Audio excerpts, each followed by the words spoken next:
Hi, this is Shuxing. Welcome to my vlog. Welcome to FAU and the new summer semester. If you are a new international student, this video is especially for you. I've put together some of the frequently asked questions in this video, including what you should know at the very start of the semester, the life budget here, the housing and accommodations, and also fundings and international students' life here. And instead of overwhelming you with so many details, I'll show you where to find this official information. I will show you clearly in this video so you can settle in faster and confidently. First of all, if you're kind of feeling lost right now, this is completely normal.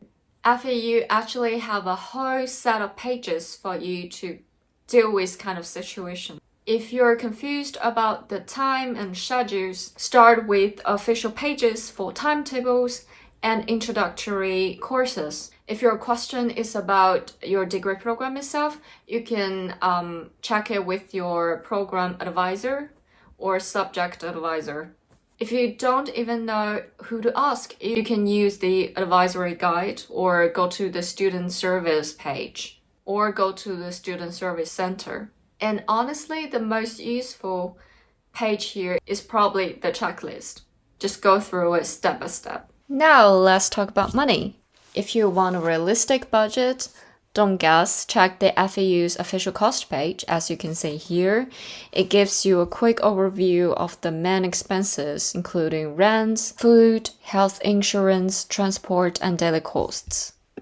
Now let's talk about accommodation. It's probably one of the biggest problems that international students are facing because Erlangen is quite small.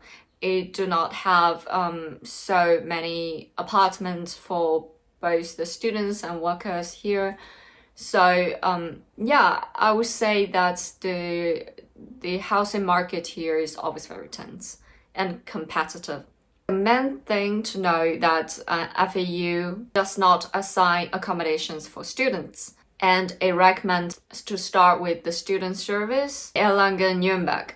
And it can be very hard, especially at the very beginning of the semester. So make sure to start applying for it early because most of the time in Germany, there can be a lot of applicants competing for one accommodation. It is very normal here. And also make sure your choice is more open and flexible because it might be helpful for you to also looking for accommodations in Fürth and Nuremberg. There are many good choices too, and it's less competitive comparing to Erlangen based on my own experience. Now, funding. German universities generally do not provide broad scholarship for all the international students. However, there are many categories of scholarships and fundings you can apply. You can check the resources on the FAU website and also on the DAAD page, like Deutschlandstipendium and other scholarship providers. So if the fundings matter for you, the key is to start research early to make sure yourself not miss the deadline and meet the requirement of the application. And finally, student life. If you want to settle in faster, don't do everything alone. FAU has useful pages for international students, especially welcome events, the buddy program, and international student network, and a lot of student groups. These are the easiest places to start meeting people and feeling more like home. So welcome again to the FAU new summer semester. If you're a new international student, I hope this video give you a clear starting point. You do not need to figure everything out today. Take it one step at a time and everything will be fine. Thank you for watching this vlog and see you next time. Bye!